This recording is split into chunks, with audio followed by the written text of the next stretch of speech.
A linguagem das histórias a seguir foi cuidada para não ser ofensiva, porém, as situações descritas podem ofender algumas sensibilidades. Recomendamos que você ouça com discrição.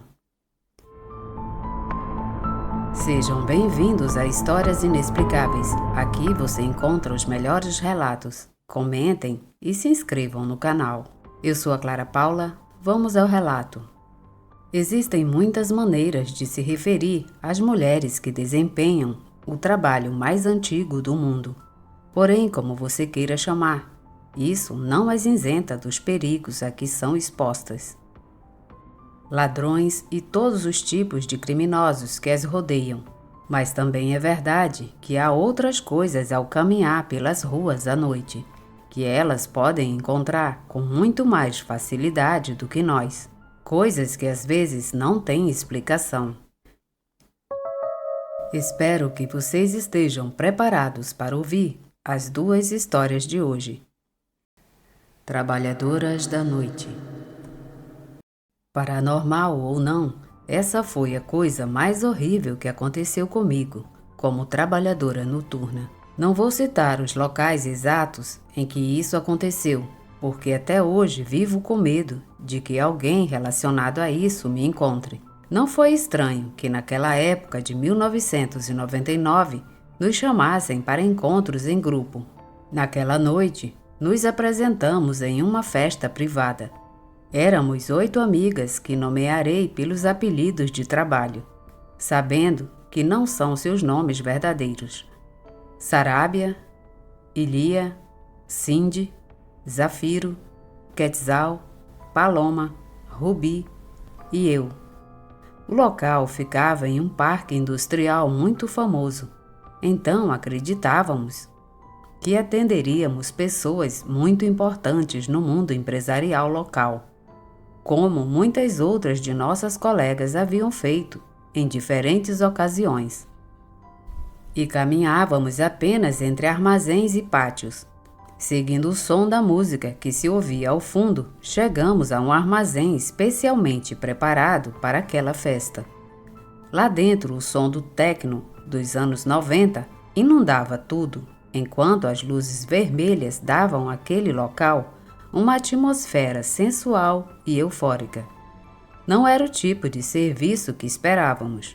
Lá dentro havia pelo menos 100 pessoas e provavelmente mais de 80 delas eram homens completamente nus, bebendo e comendo petiscos.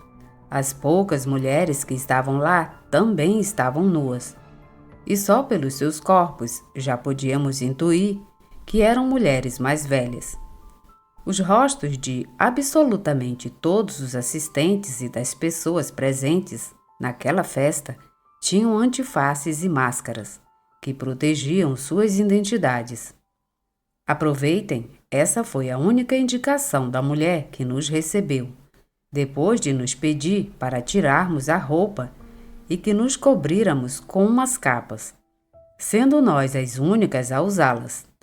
Até onde sabíamos, havíamos sido contratadas por 3 horas. Então decidimos relaxar e aproveitar a festa enquanto durava. Às vezes, os donos dos clubes nos contratavam para noites especiais, onde queriam passar uma imagem de que havia muitas mulheres bonitas em suas casas de festas. Sentimos que esta era apenas uma daquelas contratações. Então, passamos 1 hora, que logo se tornou 2, bebendo, comendo e dançando entre nós. E, claro, ocasionalmente, com um dos participantes. Embora na realidade eles não parecessem interessados em ter qualquer tipo de contato ou conversa conosco. De repente, a música parou e eles decidiram fazer um brinde. Um homem ao lado do DJ falou ao microfone brindando ao dinheiro, às mulheres e ao sucesso. Sinceramente, foi um brinde muito incômodo. Nesse momento, nos serviram copos com o que parecia ser cidra para nós usarmos no brinde. Mas não demorou mais que 5 minutos até que todas nós começássemos a nos sentir estranhas. Foi assim de quem disse que se sentiu mal, depois a Safiro, depois eu, e logo todas começamos a ficar conscientes de uma tontura. Mas é extremamente importante dizer que Paloma ficou alerta e disse que deveríamos sair dali, mas nenhuma de nós conseguiu ir além de alguns passos antes de cair no chão. Não sei quanto tempo dormimos. Na verdade, nem sei se todas as minhas amigas estavam dormindo, mas gosto de pensar que sim. Gosto de pensar que elas não se inteiraram de nada. Quando eu abri os olhos, estava no chão, na escuridão total. Comecei a reclamar. Meu corpo doía muito e principalmente meu pé esquerdo. Quase não dava para ver absolutamente nada. Comecei a sentar. Peguei nos braços das minhas amigas que pareciam ainda estar inconscientes. E comecei a falar com elas. Comecei a chamá-las pelos nomes. Só Safiro respondeu, um tanto atordoada. Nós duas começamos a nos perguntar onde haviam nos levado, ou por que estávamos lá. Nenhuma das outras garotas pareceu responder, e logo comecei a ficar nervosa e a ter muito medo. O cheiro de ferro era muito forte e enchia todo o lugar. Me levantei com dificuldade, quase escorregando por causa do líquido que estava no chão, e depois Safiro. Quando apoiei o pé esquerdo no chão, notei uma dor pulsante horrível. Então Safiro me disse que estávamos em um quarto de madeira. E então, tateando naquela escuridão total, minha amiga conseguiu encontrar uma porta. Uma porta que aos poucos ela foi abrindo, deixando entrar a luminosidade de um distante poste de luz amarelo e o brilho azul da lua. Cheia daquela luz fraca, nossos olhos podiam ver o horror ao nosso redor. Nossas amigas estavam no chão, mas a maioria delas não estavam completas.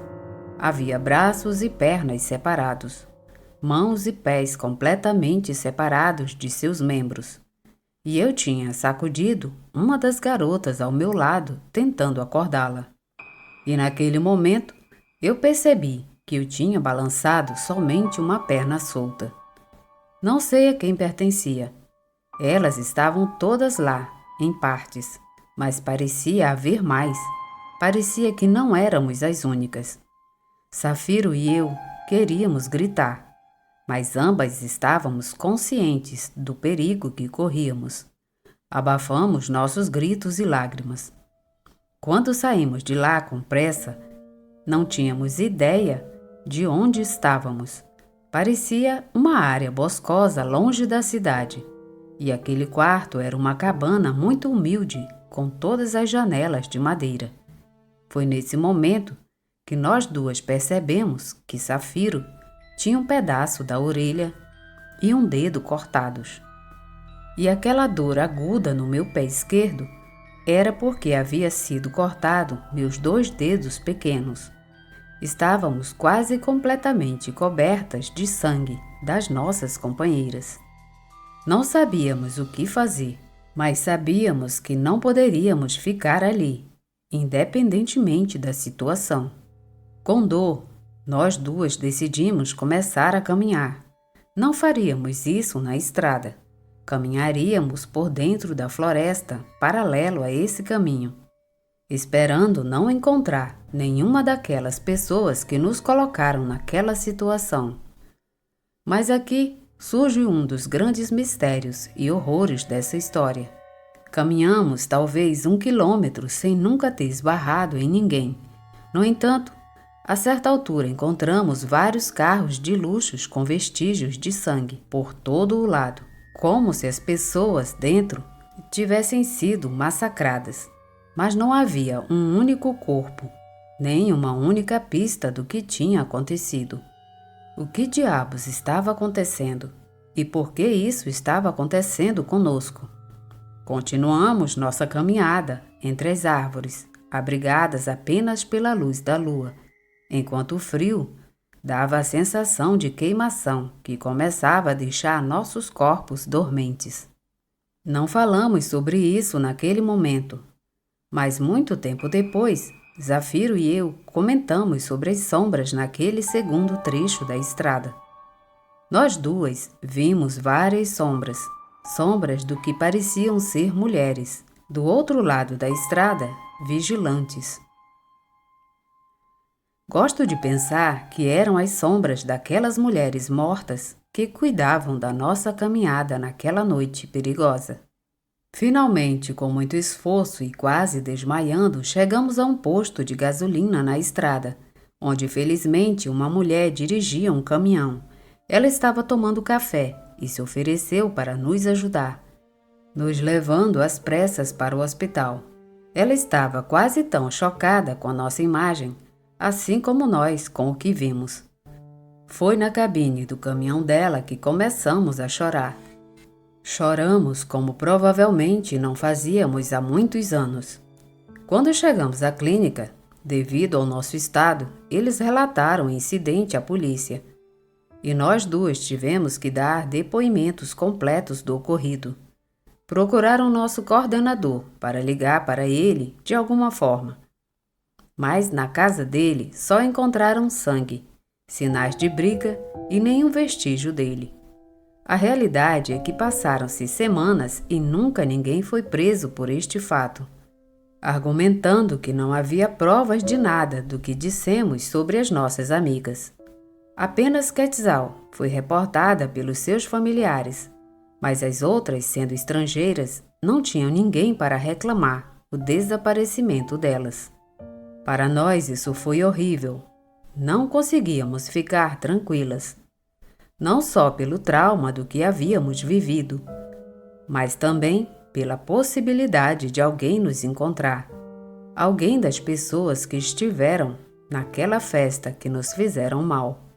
Então Zafiro e eu, assim que recuperamos a saúde, viemos para os Estados Unidos e hoje estamos aqui há mais de 20 anos, o mais tranquilas que podemos, muito longe da fronteira com o México. Quem trabalha à noite, apesar do que você acredita, os perigos são muitos. Deixei essa vida desde que chegamos aqui. Mas as minhas colegas que estão ainda nas ruas, só posso desejar que se cuidem muito e que Deus as acompanhe. Fim desse relato. Não sei vocês, mas eu acredito que era uma seita e usaram elas para fazer sacrifícios. Deixem nos comentários o que vocês pensam a respeito. Vamos ao próximo e último relato. Não eram minhas amigas. Trabalhei atendendo homens por um tempo, enquanto estava na faculdade para poder completar minhas mensalidades. Não vou negar, odiei isso, mas o tipo de serviço que eu fazia me permitiu ter uma boa renda. Pelo menos suficiente para poder pagar a minha educação privada. Mas aquilo, na verdade, não era bem visto entre as minhas colegas. Muitas acreditavam que por eu estar estudando na universidade ou querendo me superar, eu já me sentia superior a elas. E bem, eu entendia perfeitamente que todas estavam ali por motivos diferentes e muito válidos para cada uma. Havia duas meninas, entre todas as que eu conhecia, que sempre me incomodaram. E, inclusive, depois de vários meses, chegaram a me agredir fisicamente, argumentando que eu me achava melhor do que elas. Comecei a caminhar pelas ruas do bairro de Guerreiro para chegar à estação do metrô, até o apartamento que dividia com duas amigas. A distância não é muito próxima, mas é perfeitamente percorrível. E sempre gostei de caminhar pelas ruas desta cidade. E não me intimido. Quando cheguei na bairro Santa Maria Rivera e caminhei pela Sor Juana Inês de la Cruz, na tranquilidade total que o início da manhã oferece, mas claro que essa tranquilidade foi logo interrompida por alguns passos que me seguiam. Eu estou acostumada com as ruas à noite. Elas não me assustam. Mas isso não significa que eu não tome com cautela em certas situações. Estamos expostas a muitos perigos. Esses passos lentamente começaram a soar mais próximos. Virei meu olhar tentando descobrir quem estava me seguindo, mas não consegui ver ninguém. Mas seguia ouvindo claramente 2 pares de passos e vozes que logo começaram a soar como de mulher. Foi em frente ao Teatro Sérgio Manganha que decidi cruzar a rua, tendo aumentado meu nervosismo devido à situação, e foi nesse momento que vi as 2 figuras atrás de mim. Carlota e América, minhas assediadoras do trabalho. Gritei-lhes alguns insultos, esperando que fossem embora ou desistissem do seu desejo de me perseguir. Mas elas continuaram. Eu podia ouvi-las atrás de mim cada vez mais perto. Quase quando cheguei ao circuito interno, virei meu olhar novamente. Queria ter certeza de que elas não estavam muito perto de mim, já que eu não queria correr o risco de levar outra surra. Mas naquele momento, para minha surpresa, eu as vi. Vi Carlota e América, mas não eram elas. Eram coisas que tinham seus rostos, mas os corpos eram estranhos. Eram corpos como aqueles de macacos, como os de gorilas que andavam com as mãos compridas, também apoiadas no chão. Às vezes, quando conto essa história, acho que essa descrição parece engraçada. Mas naquele momento, a visão me fez estremecer com um calafrio muito forte e só consegui começar a correr. Corri 2 quarteirões para chegar à estrada México-Tacuba e depois teria que atravessar o circuito para correr mais 3 quarteirões, até chegar ao apartamento. Nem sei como consegui fazer isso. Eu nunca tive ótimas condições físicas. Mas naquela madrugada, corri como nunca tinha feito antes. Corri para salvar minha vida. Corri esperando que aqueles monstros que se converteram nas minhas inimigas não me pegassem. E então, correndo, finalmente cheguei ao apartamento. Lá pude ouvir um barulho de música. Eu já havia preparado as chaves para só acessar a casa sem nenhum problema. E assim fiz. Quando subi, havia uma reunião. Minhas amigas, April e Damares, elas me viram completamente pálida e me levaram com elas para a cozinha. O que aconteceu com você? Damares me perguntou. Chorando por causa do estresse, contei a elas sobre a minha experiência horrível há poucos minutos. April e Damares também haviam trabalhado na mesma coisa que eu, mas tinham acabado de se retirar depois de conseguir empregos na área que elas estavam estudando. Conheciam todas as colegas. April então abriu um pouco a porta da cozinha, me mostrando as pessoas na reunião. Carlota e América estavam lá, próximo ao banheiro. Você vê, ela me disse enquanto apontava para aquelas 2 meninas, que me cumprimentaram com um olhar de leve desgosto. Elas estão aqui há horas. Então eu disse, então, quem diabos me seguiu? Ou que coisas eram aquelas? Ainda hoje, eu me pergunto. Fim desse relato. Obrigada por assistir o vídeo de Histórias Inexplicáveis. Lembramos que toda semana tem novas histórias. Curta e compartilhe. Obrigada e até o próximo relato.